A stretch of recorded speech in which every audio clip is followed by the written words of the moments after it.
Good evening, and welcome back to the Sleepy Story. Before tonight's gentle tale begins, take a quiet moment to settle in wherever you are. And I'd love to know, where are you listening from tonight? Leave a comment below. It's always soothing to see our little nighttime community around the world. Now, let your breathing slow. Release the day, soften your thoughts, and simply listen. There's nothing you need to do. Just relax, get comfortable, and allow this calm story to guide you gently, peacefully, towards sleep. The Spirit Queen, Indonesia fairy tale. In a rich kingdom of a wealthy green island surrounded by warm, plenteous coral reefs and waters, there lived an elderly king and his beautiful, kind daughter, Dewi Kadita. She was his only child by his beloved late wife, and as he knew she was wise as well as fair, he wished to leave the throne to her. Alas, the laws of the kingdom were strict. No woman could inherit the throne. Try as he might, the king could not succeed in altering them in time. So, with a heavy heart full of foreboding, he married again. His new wife was indeed very beautiful, almost as beautiful as Dewi Kadita. However, her heart was rotten with pride and jealousy. She hated the princess and wanted her to leave from the first day she stepped foot in the palace. But the old king, enamored with his deceitful young wife, saw none of this. Soon enough, the stepmother got with child, and all the wise men and soothsayers predicted it would be a boy. The future king, the elderly sovereign, still loved his daughter, though, and still wanted to make her queen after him. Seeing this, the stepmother was even more jealous, and her will grew poisonous. She would see this Valn princess sent away. With wiles and threats, she pestered the king. Day and night, she complained about his daughter. Of course, her husband knew Dewi Kadita had done nothing wrong, and so he did not punish her. But he was weary. And so, one day, he told his new wife, "I shall not disown my daughter. If you want her to go away, arrange so yourself." And thinking she would not dare, he spoke no more of it. The stepmother saw her chance. With a few chosen servants, she traveled deep into the jungle to the hut of an old, dark witch with a heart, she thought, as venomous as herself. There, she requested a spell to banish the princess. "Put this in her drinking water," the old woman said, "and watch the spell work." But the witch took pity on the good princess. Even she knew how kind she was. When the queen wasn't looking, she added another enchantment to the powder. The king's wife did as she was told, and, soon enough, the princess fell very ill. She would not leave her bedchamber nor let anyone see her. A servant, however, peeked into her room and, horrified, went to the king's council with a horrifying tale. The once beautiful princess had been changed into a terrible monster with sagging, falling, blistering skin. He'd never seen anything like it. It was true. The council, the king, and his wife, with a dark satisfaction in her soul, saw it. Despite the old sovereign's pleas for mercy, the nobles decided it was needful to banish the daughter. No longer a princess, Dewi Kadita was cast out. She wandered far and wide, looking for a place to rest, but whoever saw her would chase her away. No one recognized her. No one helped her. One night, after she had found some fruit and a tree root for shelter, a veiled figure appeared to her. She didn't know it, but it was the witch who had given her stepmother the awful spell. Now, the old woman had come to complete the other part of the enchantment. She approached the frightened girl. "Dewi Kadita," she whispered, "you have been cast out and treated unfairly. I will help you know." And she gave her precise instructions on what to do. Go to the sea, stand on the cliff close to the palace grounds, and jump into the water. Trust me. Make sure no one sees you. And just as she came, the old woman was gone. Full of doubts, but with renewed hope, the still, kindly, and good Dewi Kadita journeyed back to the sea. She traveled by night. After many days of fitful sleep and many moons of despair, she arrived. The cliff was taller than she remembered. Could she do it? Would she jump? The old woman's words filled her heart. She wanted to be well again. She wanted to see her beloved father again, and her dear palace companions. Soaring with courage and determination, she took the plunge. It seemed to her like a very long time, but finally, she felt the warm water enveloping her aching body. She could not swim. The waves were harsh. Dewi Kadita felt herself sink deeper and deeper, hopelessly. All of a sudden, the old witch's hidden enchantment came alive. The water became less punishing. Small fish surrounded the princess with many colored fins. Dancing porpoises hung flowering seaweed around her neck. The waves lapped at her skin, cleansing it of all impurity. It seemed like an age of the world. Finally, the surface broke. The nobles and fishermen who were near saw an unparalleled radiance rising from the water.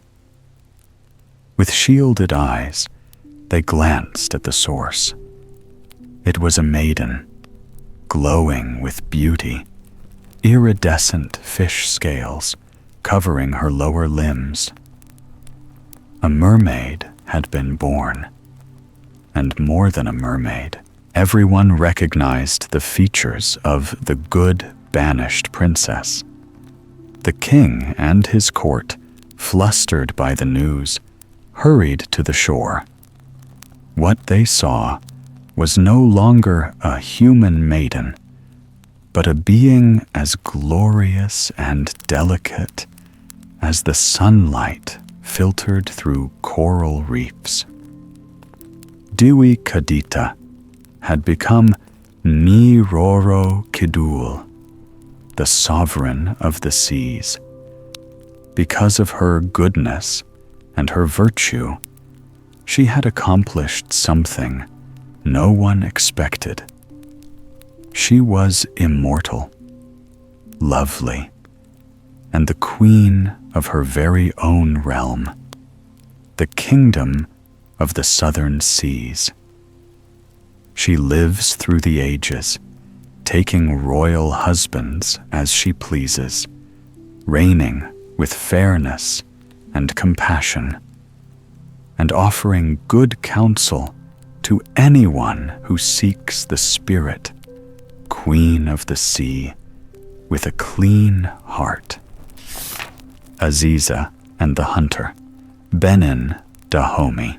In the beginning, the world was wild, unexplored, and without medicine. When people got sick, they would slowly waste away, and their loved ones could not help them. It was a perilous world. Even so, there were those who hunted.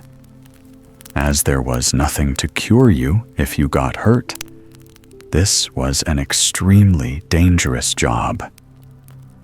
One of these hunters, a very daring one, had a beloved wife who was a leper.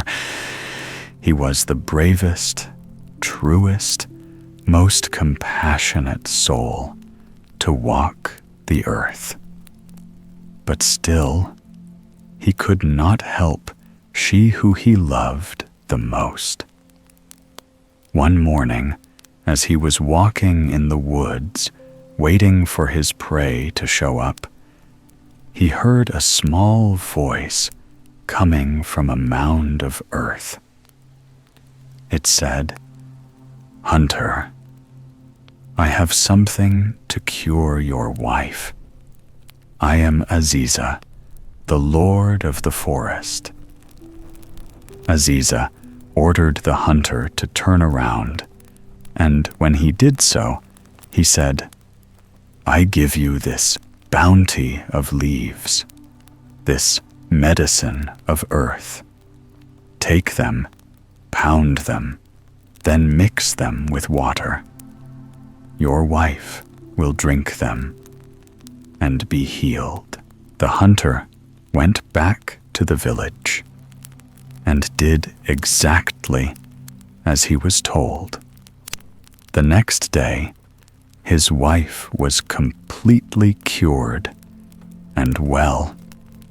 He cried for joy and went back into the perilous jungle to thank the Aziza. The voice ordered him to send all the sick people in the village to him, so that they would be cured. Over time, the fame of the village grew. Everyone knew that whoever was sick and went there came back a new man. When the rumors reached the king, he traveled to the forest with a majestic entourage. He toiled through the jungle and arrived at the mound with plentiful gifts of rum and palm oil, and when the Aziza's voice greeted him, said, "We have no Vodun," meaning gods. "Come to our kingdom and heal us, and be our god." That day, the powerful Aziza left the mound and went with the king, for there was much good to be done. This fair spirit healed the entire kingdom, blessed the crops, and taught many about medicine and the sacredness of nature. He showed them how to worship the real gods, so they would become a rich and happy people. and over everything else, he taught them to value the earth and the medicine gifts it provides. The Seven-Headed Manitou, Canada, Ojibwe, fairy tale. On a farm, there lived a poor man with his wife. They had no children. One day, desperate for food, the man went fishing and caught a very slippery trout. The animal said to him, "Wait, I'll grant you a gift. Do not throw away any of my scales, but bury them in your garden. Give your wife half of my body to eat, and the other half to the dog." Of course, the man obeyed the talking fish. He told his wife about the strange instructions he'd received, and they did as they were told. Can you imagine the surprise of these poor farmers when, by the next morning, all their animals, plants, and money had been doubled? They were not poor anymore. That night, the wife conceived, and as they found out 9 moons later, they had a pair of healthy, strapping twins. As they now had everything they needed, no one in the family went outside the bounds of their land. But as growing lads are always curious, one of the twins asked their father, "Are there other people in the world?" "Of course," replied the father, and realized, only too late, that this son would leave them and go travel to make his own fortune. With tears, they let him go. He took with him the dog who had eaten half of the fish body and was now magical. And they walked for days before finding anyone at all. But finally, he saw a town, all decked in black. It was deathly silent. He approached the local blacksmith and asked why the town was mourning, and could he stay the night? "Of course," the man replied, "and we are in mourning because all of our maidens have been devoured by the dragon Manitou who lives on the mountain, the dreadful Windigo. And now that no others are left, even the beautiful chief's daughter will have to be sacrificed tomorrow." The young man pondered this, and as soon as the sun rose, set out for the mountain. He had, after all, nothing to lose. He was almost there when he saw a beautiful girl weeping, and an old marshal consoling her half-heartedly. "What's wrong?" the lad asked. "I'm being taken to the mountain to be eaten by the Windigo," she replied sadly. "It cannot be helped," the marshal added. "It's for the common good." The hero thought him cold, and with bravery in his voice, instructed the girl to stay put. He would deal with the Windigo himself. With a glimpse of hope in her lovely eyes, the chief's daughter gave him a ring and wished him luck. Taking heart, he climbed the steep slopes, and when he reached the top, waited. Suddenly, he felt the earth tremble, and the trees around him shake. The air grew hot, dense, and poisonous. The Manitou had arrived. With a roar, it appeared.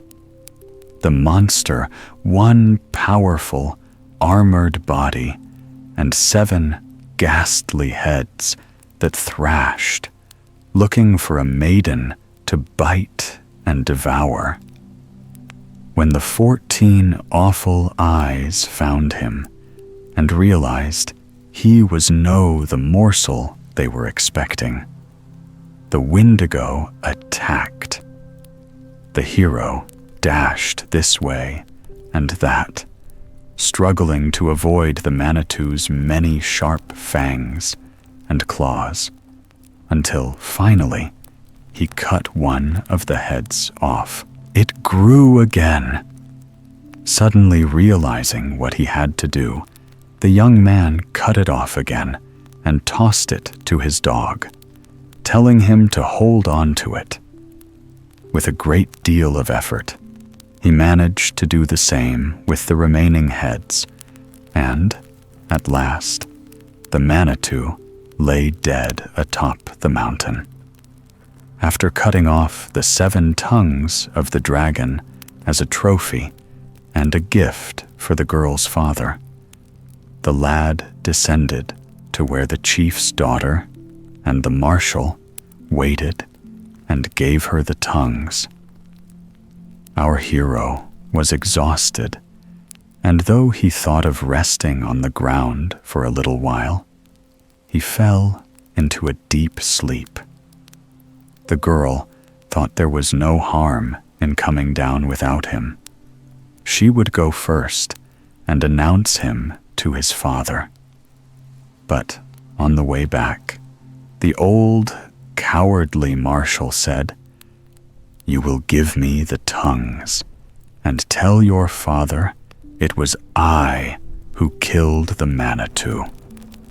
If you refuse, I will kill you." Afraid, the girl did as she was told, and her father, pleased to see his daughter again, announced she and the marshal were to be married that very night, even though she did not want to.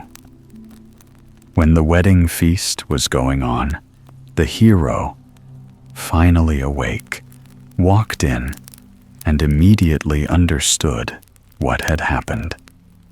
When the girl saw him, she took her chance and told her father the truth of what had happened. "He has my ring as proof that this is true," she explained. Ashamed to have been played for a fool, the chief walked up to the hero, who was sitting near the door, and invited him to a place of honor. When the traitorous marshal saw this, he tried to escape, but was caught. The chief declared him guilty, and with great applause from the crowd, he was thrown out onto the stormy sea in a little barge. The hero, however, received great honor and married the chief's daughter, who loved him, as he had saved her at his own risk. They were happy for many years and became powerful, prosperous, and famous. The Goodman O'Wastness, Orkney Islands, fairy tale. In Wastness, a small fishing village, there lived a man, alone. His friends, family, and neighbors wondered why he wouldn't take a wife. Every time they asked, he just smiled and shook his head. He knew they thought that he ought to marry, and he knew that he was rich, smart, and good enough. So good, in fact, that the village called him Goodman. He never said a word about it, but within his heart, he knew why he would not take a wife. He was of the mind that women were all evil, all mean and quarrelsome and vain. A petty opinion, if you ask me, and one he would grow to regret. Goodman O'Wastness looked the other way when the loveliest village girls turned to stare at him. If they talked to him, he would only reply, yes and no, which frustrated them to no end. Since he was so aloof and alone, they felt they wanted to marry him and make him smile. But none of them was fated to do so, and Goodman O'Wastness went about his merry, lonely way. One day, after going out to sea to fish, he was pulling his small boat out onto the sand for the night, and he saw them. Creatures more beautiful than the human mind can fathom were lying in the shallow water, sunning themselves in the last rays of the day. Then, when he finally could draw his eyes away from their mysterious beauty, he saw something else. Something very curious. Seal skins. They were selkies. He should have known. If you are as lost as our hero used to be, know this. Selkies are shape-shifting creatures. When they are in the water, which is their home, they look just like other seals. But they retain the ability to take off their seal skins whenever they wish to, and to turn into the most graceful, radiant maidens your eyes ever did see. Now, Goodman O'Wastness knew what he would do. His heart had been, against his better judgment, captured.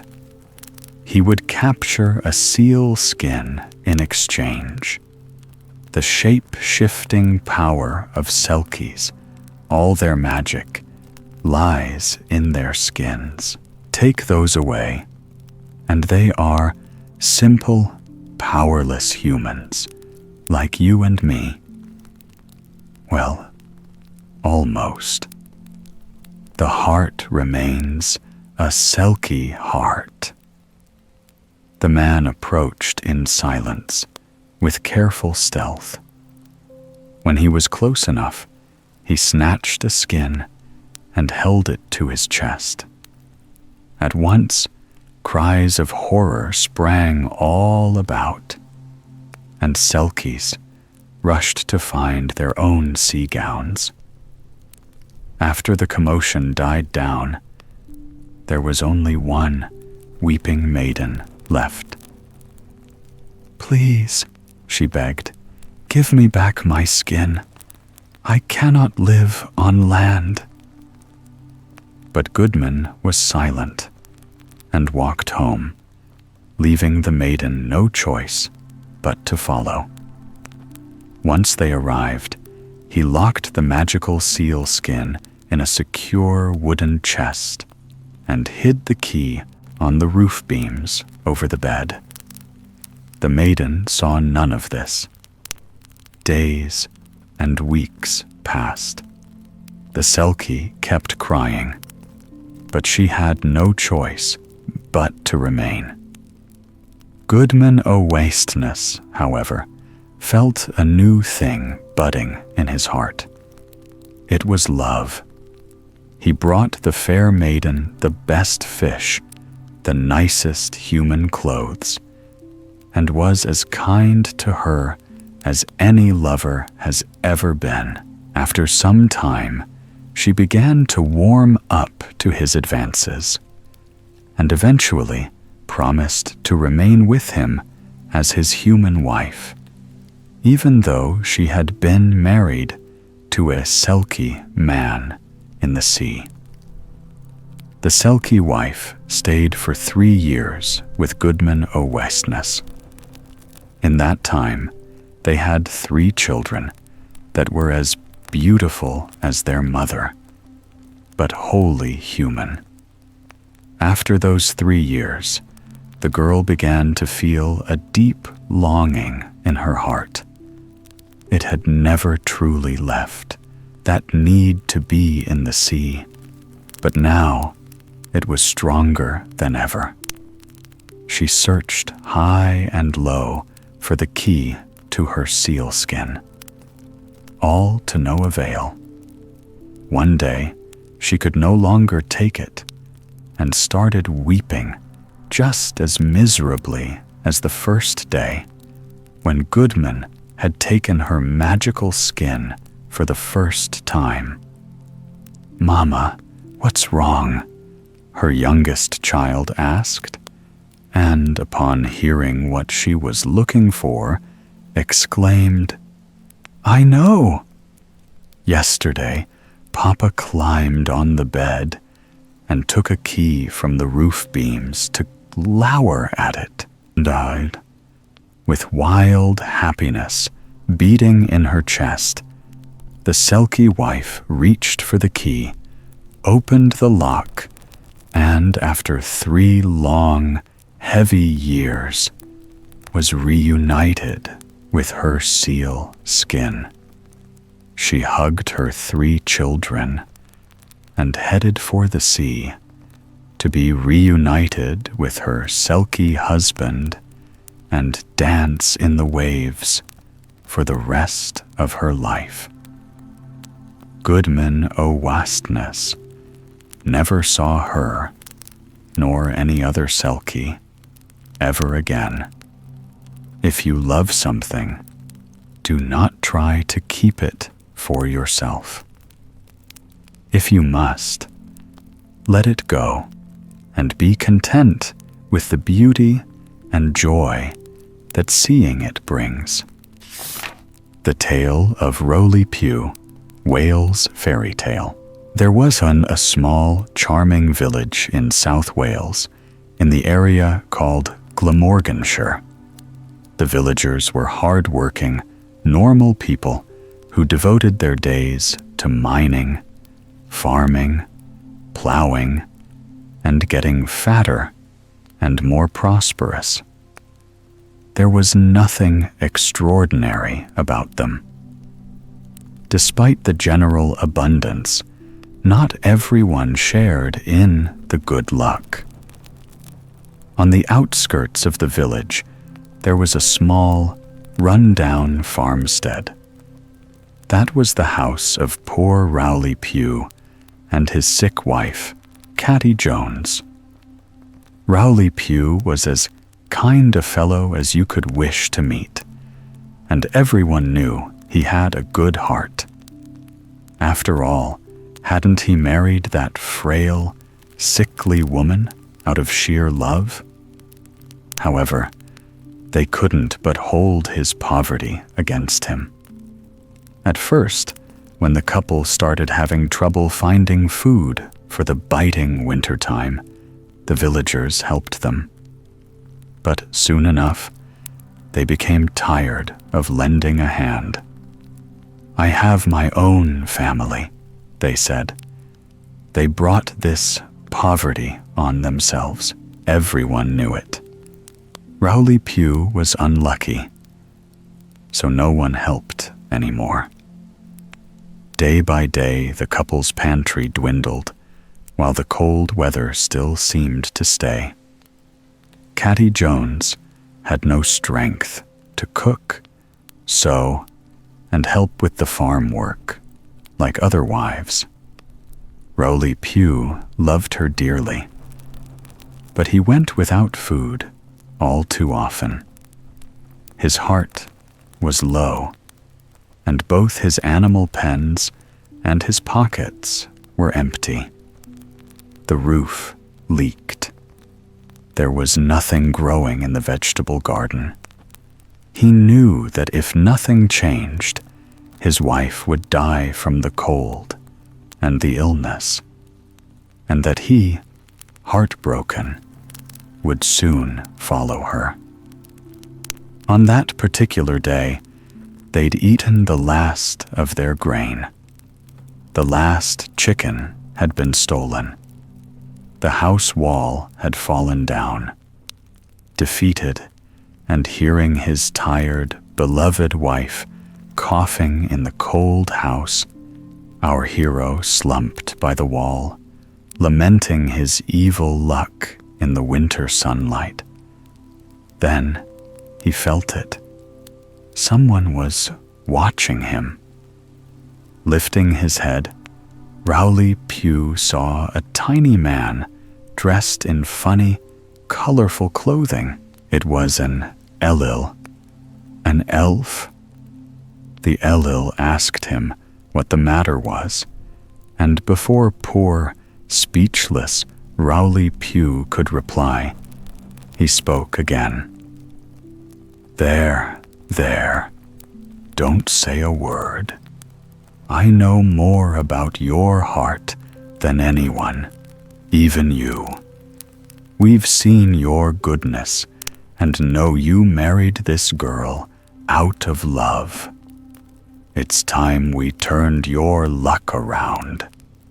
He instructed Rowli only to ask his wife to leave a burning candle out when going to bed, and to never, ever peek into the kitchen at night.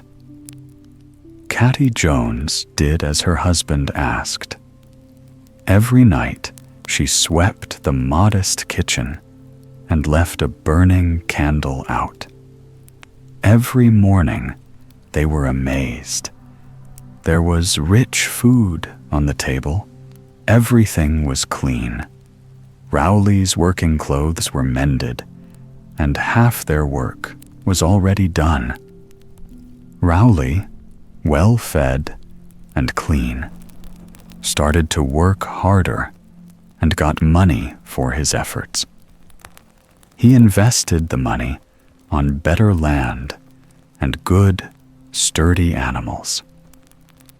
Even Catty's health miraculously improved. By springtime, they were a completely changed couple. They were even well off. But one night, Catty could no longer avoid her curiosity. Who was doing the work for them?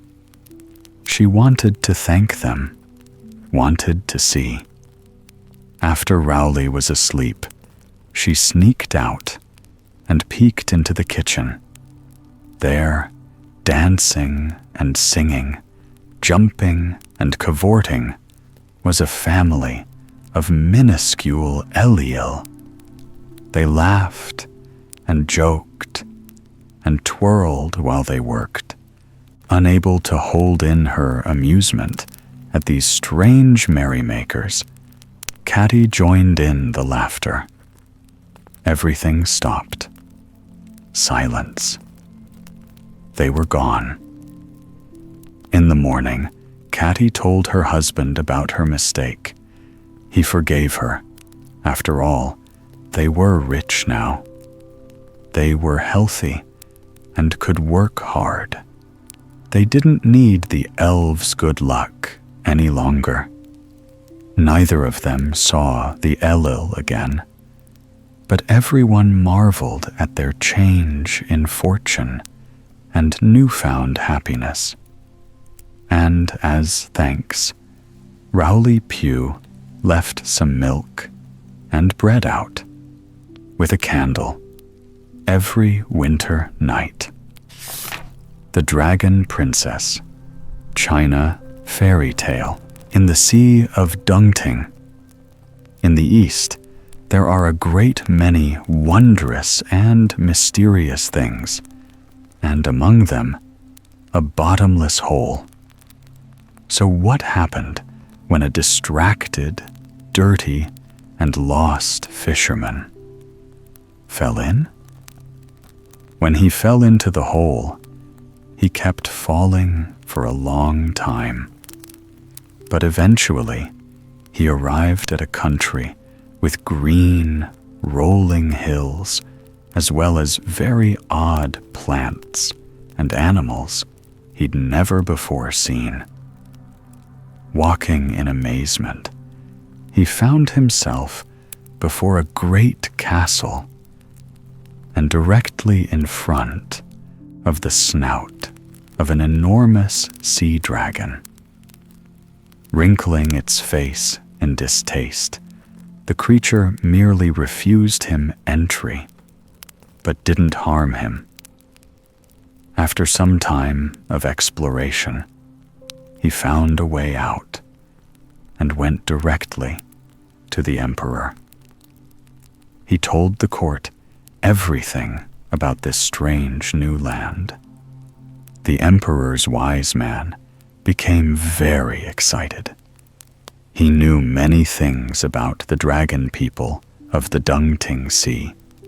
For example, that they hated tree wax. The fishermen's clothes reeked of it, and so the dragons hadn't touched him. More importantly, he knew that every dragon has at least one magical pair that it keeps under his chin. But the Sea King's daughter, the dragon princess, whose castle the fisherman had seen, had a whole horde of them tucked away. The wise man proposed that the emperor should send his most courteous and worthy messengers, armed with a protective stone, to see the dragon princess. They would take a load of swallows, the dragon's favorite meal, and dragon brain vapor, which would compel their hosts to give them the treasure they sought. Lo Daiji Chun and his two brothers were chosen as envoys, as they were related to the Dragon King through a distant ancestor. After being wholly dunked in smelly tree wax, just a precaution, as dragons are always perilous, the brothers set out. They offered swallows to the guards, who devoured the food, and, disliking the smell of the brothers, let them pass. When they arrived at the castle, they were received by the dragon princess and her own wise counselor, a 1,000-year-old dragon who could turn into a human at will. He read the letter from the emperor, which demanded a gift of magical pearls in exchange for 1,000 delicious swallows. The princess smiled enigmatically. The brothers were treated courteously. They got the best fare of their lives, all flowers and fine herbs, and couldn't resist sneaking some into their saddlebags for the way home. Eventually, thanks to the offerings done to her, the princess consented, just for once, to give the emperor the magical pearls he sought, a total of 10 supernatural ones and innumerable common ones. The brothers, grateful not to have been eaten, bowed low.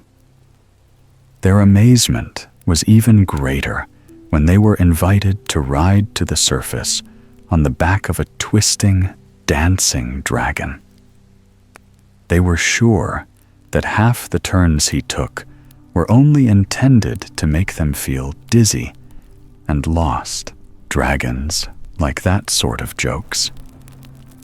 Back at the court, the brothers handed the treasure to the emperor, and the whole court admired it, as well as their bravery and negotiating skills. As for Lo Dizi Chun and the other two travelers, they opened the bags to eat the rest of the marvelous food they had brought back, only to discover that in contact with the harsh air of our reality, it had become as hard as a stone. The three brothers laughed and looked at each other with a light in their hearts. It did not matter that they got no prize for their dangerous journey. Sometimes, they had learnt, An adventure in which you meet creatures far greater than you knew before is, in itself, its own reward. The Fiddle Player, Scandinavia fairy tale. There was, deep in the cold and damp forest, the most beautiful, magical waterfall. Its magical qualities were not the sort of turning water into gold, or of the very sought-after type with miraculous healing properties. Not at all. This particular waterfall was magical because in it lived someone very rare, a mighty Fossagrim. Who? A Fossagrim. Though you might find it hard to meet one these days, they used to be much friendlier at the time of our tale. They are water spirits, sometimes human in appearance, sometimes indistinguishable from very large, toothy fish. Unlike most water dwellers, however, the Fossagrim are not ill-disposed towards humans, and can even have relationships with them after their own fashion. The most special thing about the Fossagrim, though, is their peerless knack for playing the fiddle. This particular Fossagrim was especially good, and played 12 different melodies that bewitched the senses and the mind. The 13th melody, however, he reserved for when he was alone with the trees and the stones. Why? He wasn't a malicious being, and he knew that whoever, or whatever, heard that tune would never be able to stop dancing. This is why the plants, animals, and stones around his waterfall always seemed to be shifting, restless as the soul of the Fossagrim. Every now and then, a villager would brave the darkness of the forest and go seek him out. They wanted to play the fiddle just like the Fossagrim. They wanted to make the world dance. And of course, the wily spirit would teach them. But at a price. The would-be student had to traverse the forest carrying a bound white goat as an offering, and then throw it into the water without regret. Why? Well, a Fossagrim has to eat too, and fish gets tiresome after a century or two.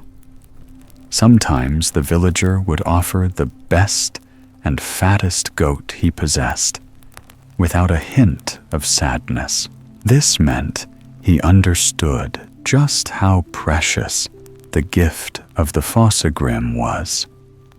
It would turn the generous spirit of the villager into a fiddle player that would enchant any listener, someone the world would adore.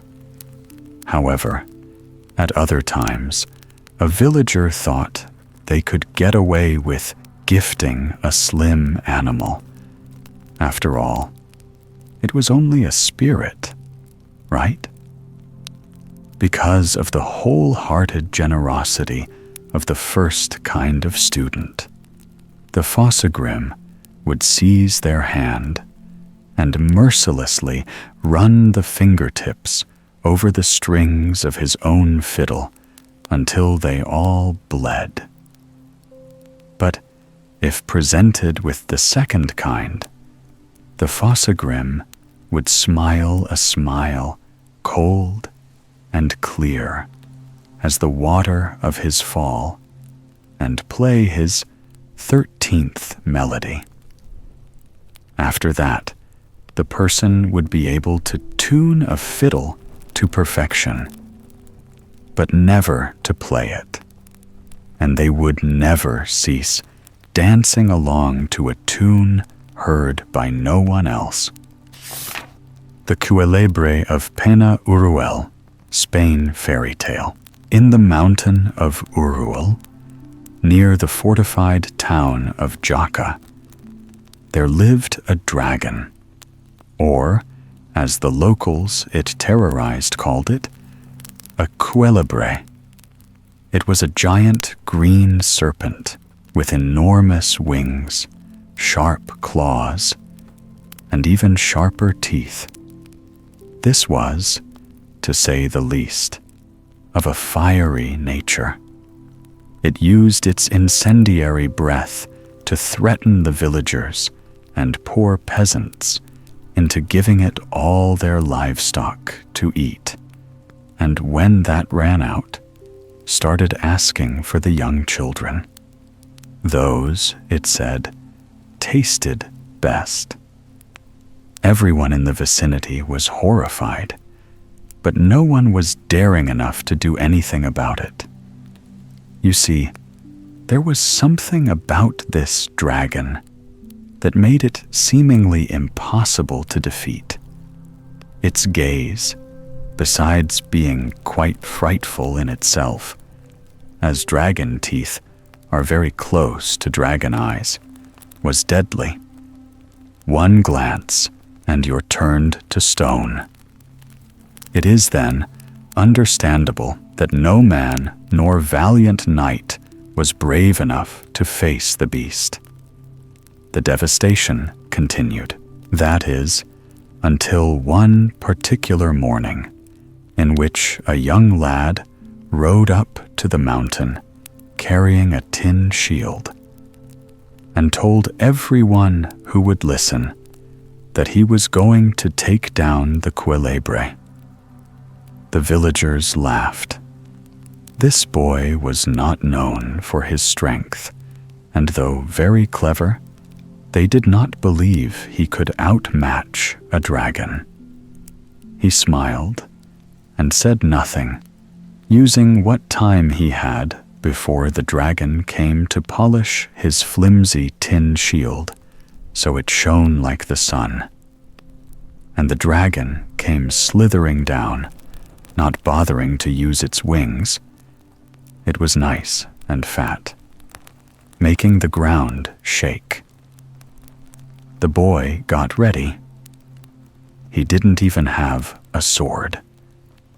And when the monster was close, shouted a challenge and hid behind the tin shield.